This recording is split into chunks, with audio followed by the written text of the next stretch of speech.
both games they played against them. Ascent 13-12, 13-12 on Bind. It was just two insanely close games. So I think that Immortals have what it takes here to bring this one back. And them starting on the attack too is actually going to be a plus for them here, because they are a solid attacking team on Bind. I'm not too worried about them here, but the action is going to continue to unfold now. Tenz, the slow, calm shots of the Ghost is going to locate all those bullets onto Koler. Oh, and while that was going on, Asuna said, hello, I'm going to be inside of the B site here. Look out, though. JC Stani is not aware that Shinobi is there looking at him, and the spike is down. But Asuna goes in for the challenge. Shinobi looking to win this one out here. Can do so with a clean shot, but does not get the kill. Now it's a 1v1. What a strange round that was, but Vice, a headshot classic from distance. And that again, you know what, man? These two teams is just weird. But I think Cloud9 need that. They need to be a little bit weird to throw Immortals off guard here and to get them out of their comfort zone. I mean, previously, I know I talk about pistol rounds and whatnot, but Cloud9, you saw on the statistics page there, they'd only won 25% of pistol rounds on this map coming into this, whereas it was a much higher percentage on the side of Immortals. So now, with the pistol victory, Cloud9 can work from this. They can start to get a little bit comfortable, ease themselves into this half. On the defensive side is usually a better situation to be in if you're not as well practiced on a map. But Immortals do look good attacking on Bind. So if Immortals can get a victory here in this round, then that would worry me. Yeah, but they have guns. Cloud9 has some better weaponry to be able to execute with, and they'll be able to succeed doing just that. A few TPs now, as a matter of fact, and Mitch does get the kill on Genghsta. JC Stani now along. Oh, they're going to send two in the TP. They're just going to go for the full pincer. Oh, look at this pressure that they're pulling. Koler, I mean, it was a valiant effort without a doubt, but in the end, they knew exactly where they were. They got there right at the same time, preventing them from being able to get out of showers. The moment that TP went through, man, it's just like the paranoia, the fear kind of set in, and they didn't have a choice. So Cloud9 go up by 2. And I do love that Mitch often opts just to get the Ghost, just to keep the Ghost in the second round, and it means that he can buy up in the third with a Phantom and still have a little bit of money to work with if things go south here in this round. Now we're going to see whether the Immortals can take advantage of some slightly shoddy weaponry on the other side. I say shoddy, these SMGs can do some real damage in the right hands, but certainly they're going to have the advantage with all those rifles. There's going to be aggression here in showers, but Vice says it's not a shoddy SMG for me. He gets the opener with the Spectre. Last time Cloud9 played this map, they lost the Sentinels 13-9. And in that game, mind you, Cloud9, they started on defense first. But they're already improving upon it, and they're starting on defense, but against Sentinels, they ended up, it was actually the same thing that happened in that last game. They won 5 straight, and then they lost 5 straight. Wow. So something's up here. Well, they're a player down, and they were edging towards B. They've made some noise to try and force a little bit of a rotate, try and send Cloud9 off of this scent here and make them think they were going towards A, and they are going to have just a couple of players on that B site to deal with. Here comes the smokes, and here comes the push, and actually there's 2 players stacked on elbow. Koler does get taken down by Tenz, and now JC Stani comes in, and he does have support, but they've been able to get this B site. Asuna finds Relyks rotating through. Now it means it's just 1 player left, and it's just going to be Vice, and this is not going to be a comfortable retake. And that play, the credit goes to Koler there, because he was looking right at sight. He never looked away. He let his teammates handle whatever was going on the left and the right. His one objective was to make sure that if anyone popped out, they weren't going to play spoiler to that push. And it worked out. And Immortals will finally get that coveted round win that they were looking for. This time around, and versus what we saw previously, right? It's not going to come later on. It's going to come right at the start. They get that round 3 victory. Yeah, they needed that.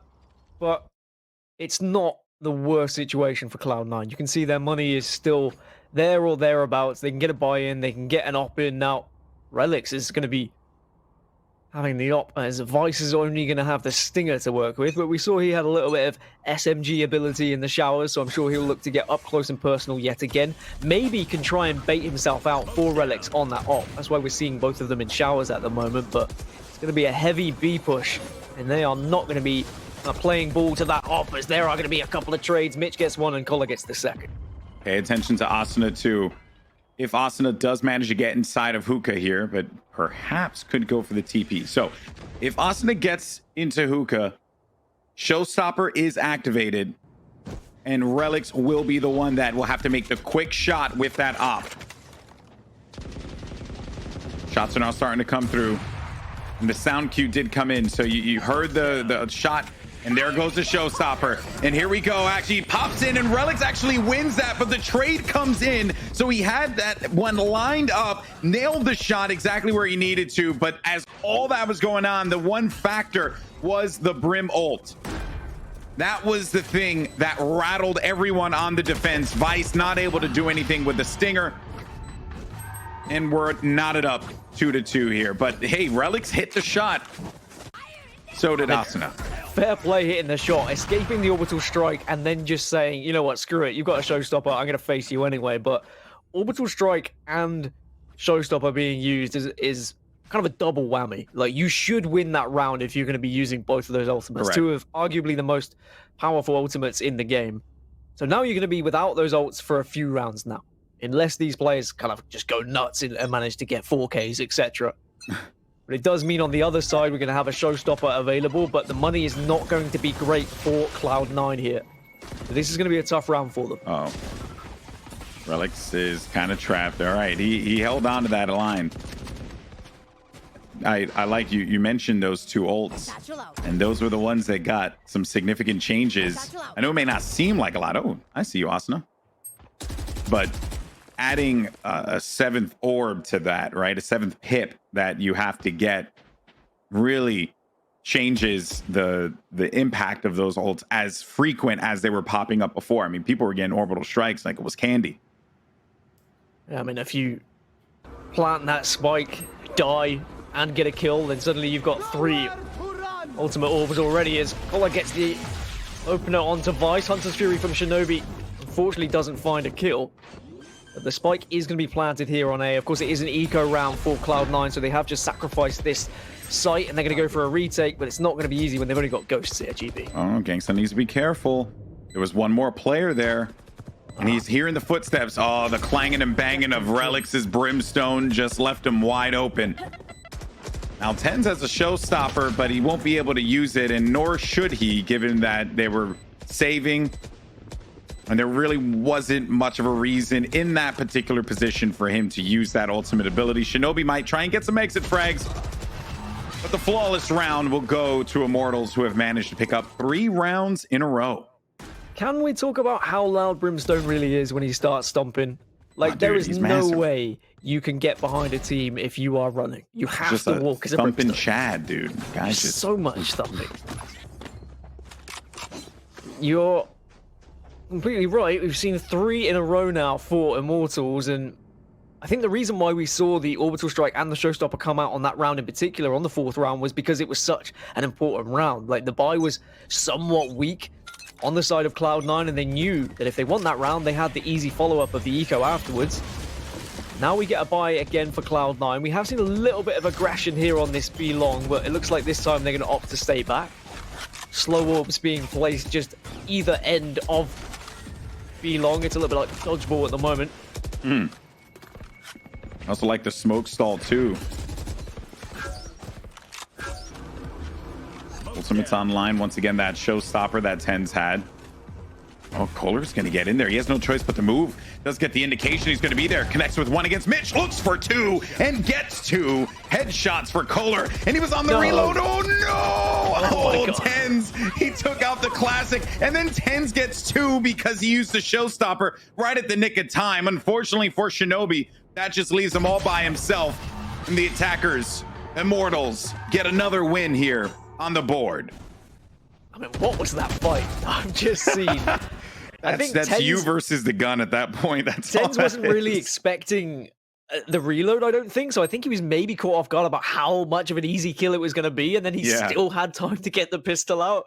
A stupid fight. And maybe he didn't need to pop the showstopper, if I'm completely honest. Like, once you've seen two of your teammates fall and a teammate fall elsewhere, that round is very unlikely to go in your favor. But there were a lot of players grouped up there, though, Gaskin. So it could have turned around in an instant. Exactly. If you've been able to get a 2k there with it, with the splash damage, then fair enough. I can understand why, but in hindsight, I look at it, I'm like, maybe you could have saved it. Asuna gets an opener here on yet another eco round. There is a judge around that corner.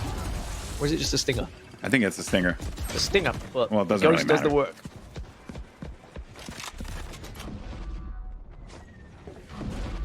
All right, well, everyone just hard commits over to the A site now. Bjor's going to be there instantly. Laying out some of those cyber cages. Give him some vision. Block himself. Oh, man, Vice. Cheeky. Cheeky, but not cheeky enough. Brimstone, though, does drop Orbital Strike. Now Relyks, unfortunately for him, it was... I know exactly what you're going to say. Yep. And I don't know why they would use the Orbital Strike there. It kind of wasn't necessary. Exactly what I was going to say. I mean, I can understand it. You've seen two people pop up on your minimap and you're seething. You're there. You're frothing at the mouth as a Brimstone saying, yeah, I can get two with my Orbital Strike. But even if you get those two, you're still probably going to lose the round. Save the Orbital Strike. Use it in a more significant possibility of winning a round. That's just my opinion. I can understand why he's used it. As a Brimstone player myself, you do get tempted. But in the end, it just hasn't really worked out. And that's another powerful ultimate that hasn't gone their way. And then you look at the other side for Immortals. They've got 4 ults. Sorry, 3 now. As you see the Orbital Strike popped out as they're going to get aggressive. They're going to push, but Mitch gets... And the double op has worked out yet again here. Uh-oh. Yeah, Mitch just needed to yeet on out of there. Goodbye. I respect that play. Tenz is now going to play that corner angle, which... They're not really going to expect him here. Have the smoke coverage, so was able to cross that. Made no noise on the slow orb too. JC Stani will be caught completely off guard. 2 players here. Tenz is hearing the sound effects. He knows exactly where they are. And even though gets 1 kill with that one, it was enough for Relyks to sweep on in and secure it the next one. And they'll bring that up into the following round. They'll stop the bleeding here, Gaskin.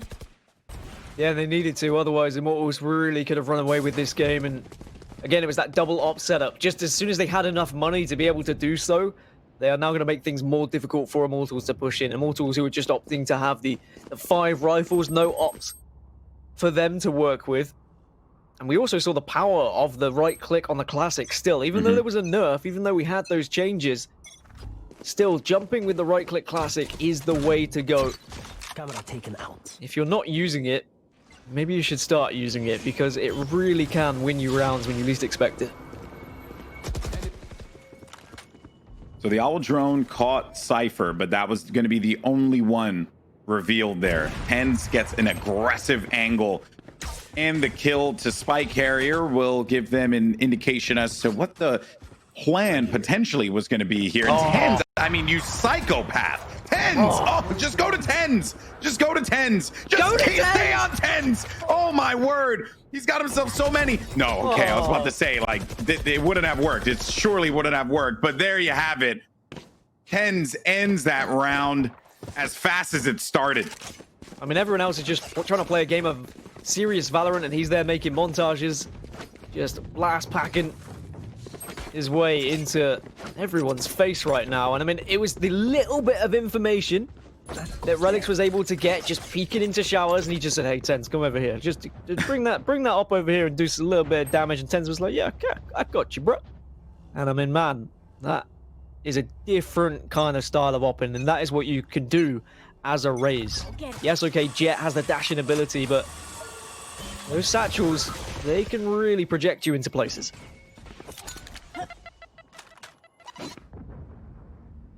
All right, well, now Tenz in heaven. Bringing this op all over the map, wherever he wants. Played aggressively, so they'll have to take that corner carefully. There goes the smoke now. Stall with that nade. to prevent some movement here. Trying to get up on top. That rocket will be good. Now a rival showstopper here. No one's going to be around. They're going to back away. Nope, we are okay. I do not want to have to deal with that one. But it pushes everyone back. Oh no! Why? Why? He thought he had the angle. He thought he'd be able to shoot into heaven there. I mean, I kind of wish he would have killed himself there because it would have been way funnier, but he's still alive. Really? Because I find the fact that he's down to 46 HP to be even funnier. He's just shot a rocket. Right, he's kind of a wet noodle now at this point. He's just useless and gets shot in the face. Oh, Vice gets the 3K to wrap the round up. And, well, Cloud9, they heard the showstopper and they all went, yep, everyone just back away. Just allow him to shoot himself with that rocket, and yes, then we'll push He will it. fire in the hole, but apparently only to himself. Yeah. Maybe that's why we see so many players actually, like, when you don't find anyone with that initial stage of the showstopper, they just put it away. Sometimes they just don't fire it. I understand what he wanted to do, but the angle just wasn't quite there. That rocket was a little bit bigger than he thought. That rocket's chunky. You know, you're sending this like this very oddly built, homemade rocket. It's gonna have some weird angles. Right here. Raises. She's a great builder, but she's not like, you know, it's not NASA here now. I love these pushes from Tenz though, with the op, and what he has to offer is the raises. Elsewhere, Hunter's Fury's come out, but Mitch has got the opener onto Koler, and again, the double op is showing us how powerful it can be, as Genghsta does get a double tag there. So that'll be a little bit of information gathered, if nothing else. Tenz keeps on going for that jump up and immediate shot with the op, and it's worked out for him a few times. Oh no. Well, there's nothing else there. So either way, I mean, that would have been crazy if he landed that shot right through the wall, but it wasn't going to be. The shock dart will end that one. Now things start to slow down here. Relyks playing a common angle, but with 48 HP, he's on that ledge too. Relyks doesn't swing for it. There's no reason for him to do so.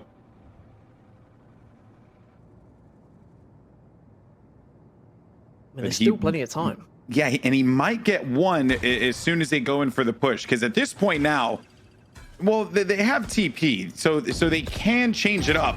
Hey, but Relyks is good for it. 40 HP, but you can rely on him to get something.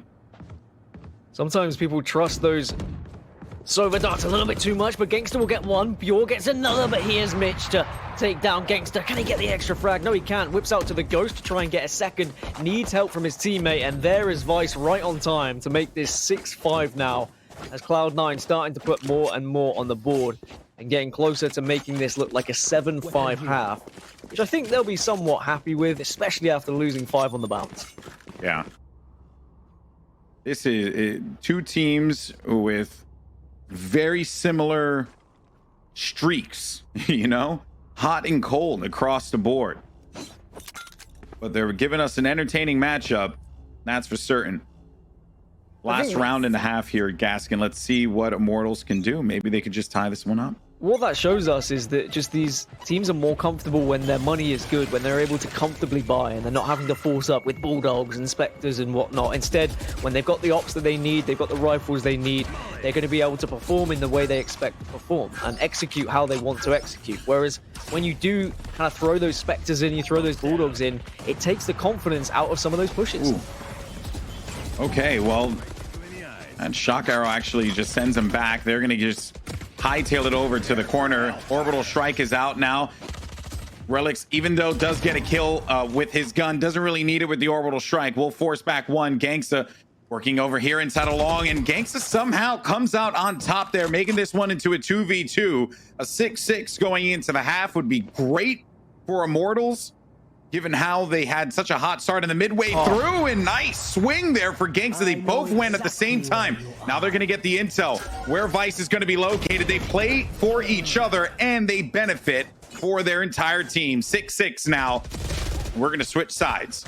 That double swing was perfect from Long. You love to see that. Just both teammates communicating and saying, look, I trust in you. We both need to peak together. One of us could die here, but as long as the other gets the kill, that's all that matters. Turns out neither of them died, and then they eventually won them the round. And yeah, 6-6. I mean, I think that is probably where we saw this one going. These two teams are so closely contested. Even though Immortals should be a little bit more comfortable on bind, Cloud9 are just on point. Like, they're hitting their shots and they look very confident in their ability in 1v1s, and that's why they're winning rounds.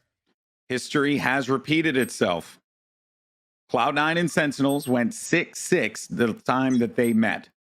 When it was time for Cloud9 to attack, 3 rounds was all they were able to get. Yeah, certainly Immortals should be the more comfortable side when attacking, just with... They've had more practice on bind and been able to gel together as a unit a little bit better than C9 have. And that's one of those downsides of, like, not yet having that announced full roster, you know, like trying and testing out different players. But they've been consistent with this lineup, though. They have. I do want to kind of drift away from that, because this team, they swapped out, I think, Vice for Poach at the at T1, and then that was it. And since then, they've been playing together consistently and have had some decent results. Well, another pistol round and another classic right click, but Koler gets the opener. Relyks will respond, and here comes Vice to chime in with one of his own. And the spike is going to go down, and it's going to be a 3 versus 4 retake. They'll have to slice through that wall too. They want to get over to that spike. JC Stani's really paranoid about what could be coming out through that shower. And his paranoia certainly paid off for Vice, but it was not unfounded. Austin is checking his corners, though, has his teammates has Bjor's back, and he has his in turn. Asuna, though, what a great shot from him, and there you have it. I mean, just a big win there for C9 to keep this one going. Well, both pistol rounds for Cloud9. I mean, this is unheard of for them. They were very flippy-flappy, flippy-floppy when it came to the group stages. Yeah, they were. Sometimes they'd win the attacking pistol round, but then they suddenly lose the defending pistol round. They couldn't really show any consistency. Whereas, for the first time in quite some time, they have shown now that these pistol rounds could be imperative to their potential victory, which would send them through to the semi-finals with a matchup against Homeless. And I've got to be honest, if I'm these two teams, I'm saying, hey, we've got a real chance at getting to the final here. No offense to Homeless, but in terms of whether you'd like to, on paper, face Homeless or T1, of course you'd rather face Homeless. You know, man, after that game, I don't know. I actually don't know. I think Homeless is looking really scary, and both of these teams, they'll have to deal with a squad that executes brilliantly, and just such an odd situation there. Both players were going to be stuck inside of Hookah. They really had no choice. They were just playing around with one another, having each other's back, because they are on pistols here. No real choice for them. 1 HP for Asuna.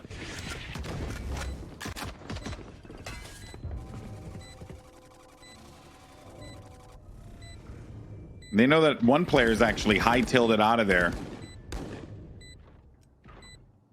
So perhaps that actually could be great here, because if they get another kill, yeah, they get some exit frags. Genghsta's just going to commit to this. One player got caught on the tripwire. Oh, ooh, 24 HP. Get as much as you can, right? Get some kills.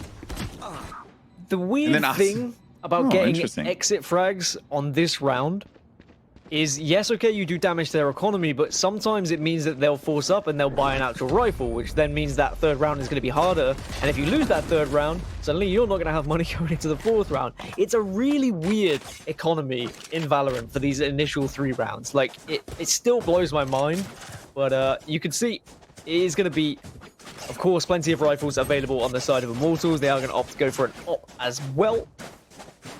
And then on the other side, oh, Mitch, he's gone for the big boy. And that's the advantage of him just going for ghosts in that second round. He doesn't usually buy an SMG. Instead, he just buys up very, very low, or will carry on the pistol from the previous round. Now he can try and do some damage with the op on the attacking side. And if Immortals have done their homework, then they know Genghsta. Well, he'll also have the big boy gun too. Man advantage now for Immortals. Tenz is going to get smoked out here in the cubby, but still gets a kill. I mean, that's just knowing the game and knowing the spots where people are going to be sitting in to op or try and get a rifle frag. And you hate to see it. And when you're on the receiving end of it, you're like, you should be through smoke. At this level, with the bulldog, people just know where you're going to be, man. Like, smokes can't save you. How much these players have been putting in the time, really just around the world with the Ignition series. So many great worldwide competitions have been taking place. Of course, here in North America, we've had some very exciting matches, and the events have been plentiful. That's without a doubt. C9 will march their way onto the site. They do get on there, but Bjor locates 2 kills, not before being taken out there by Tenz. Tenz has to get that spike and bring this one back in. It's Relyks, though, who manages to bring this one back. Unfortunately for him, he doesn't have a lot of time remaining. He was maybe hoping that someone was going to poke that when he went for that fake plant. It didn't work out. And Immortals will get a win, bringing them within 1 of C9, who have had a great start in this half on the attack. Now for C9, their economy's back down, and they're going to have to eco here. Unless they want to try and force and match the economy on Immortals, because it's just going to be the one SMG on Asuna. Bjor, I don't think, is going to have too much to work with. He's going to have the Bulldog, but it looks like no, they're going to play this one safe. Just Tenz on the judge. All right, Tenz, I see. I want to see what you got to have to offer here. You got your blast packs available if you want to get up in someone's face. And we haven't seen a lot of judge play from Tenz. He was doing this all over the place in the Pulse Invitational. I felt like everyone was playing the judge at that event. Man, it's not like the judges had a nerf. Like, I mean, it's still so strong. Maybe players are just a little bit more wise to it and are playing a little bit more cautious and not playing as close to walls and letting those angles be closed down so quickly by judge players. You're right, we haven't seen as much of it. Slow round here, obviously. They're just looking to pull as much info on short C9 as they can. Maybe bait Genghsta into a shot. But they will block off Genghsta's point of view here in a few moments. I would be shocked if that was the case. And Tenz actually gets on through. Koler kills Vice as he comes out of the shower area. And now Tenz is going to be inside of lamps with the judge. They get the short plant. They got this thing locked down, and Tenz has the flank covered. But the problem is the guns are just a little bit stronger for Immortals. And they would have seen him pushing into lamps as well, so I don't think they will try and go the short way. Instead, they go the long route round. The orbital strike will be there for Relyks. He's not going to be able to get into a position to get a post-plant molly, though, so I don't think this is going to be a victory, but he can do a little bit of damage to the economy. I mean, there is possibilities for so much post-plant Molotovs from Brimstone, and we don't see too much of them at this level. And I think the reason why is to get Brimstone in those positions where those post-plants are lined up and you see the YouTube videos and whatnot. I mean, I've been researching them myself. You have to get off site and just bait out your entire team. And at this level, your entire team are going to be very angry at you if you do that, because then you might find yourself left in a 1 versus 4. And that Molotov is not going to work out against 4 people who quite rightly can kind of pop themselves, do it halfway, and then the other person comes in after that person dies. So there's all these different things you have to consider at a top level.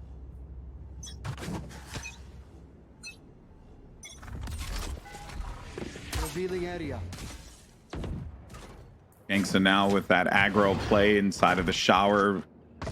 Got a recon, but would have found it. Oh, no, and there it is. The rocket is going to connect onto Genghsta. Koler, though, he's been so effective for Immortals. And I kind of cast a curse in him there, but hey, he's been getting a lot of kills. Has been helping out this team. Plant is down. And that wall to just block off the mid swing that can happen from that truck, which will give Cloud9 more space to work around with now. The push starting to come on in here.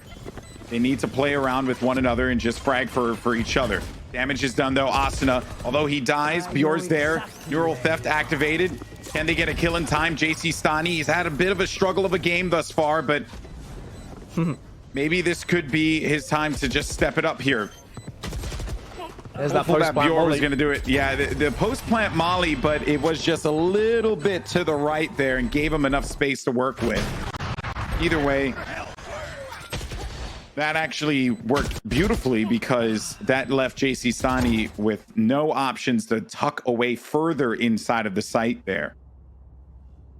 And that can be the beauty of the post-plant mollies from Brimstone is if you do them a little bit earlier, okay, it's not going to be that kind of clutch situation that wins you a 1 versus 2 when you're dead, but it can force them off the plant, and that means those players who are still on the site get an easier peek and don't have to worry about forcing an aggressive angle and peeking too wide because you know no one's going to be on that defuse. As you say, it was a little bit skew-if in that situation, so he was able to just tap it ever so slightly as Relyks gets the opener. Bjor gets one of his own, but here comes the rest of the boys.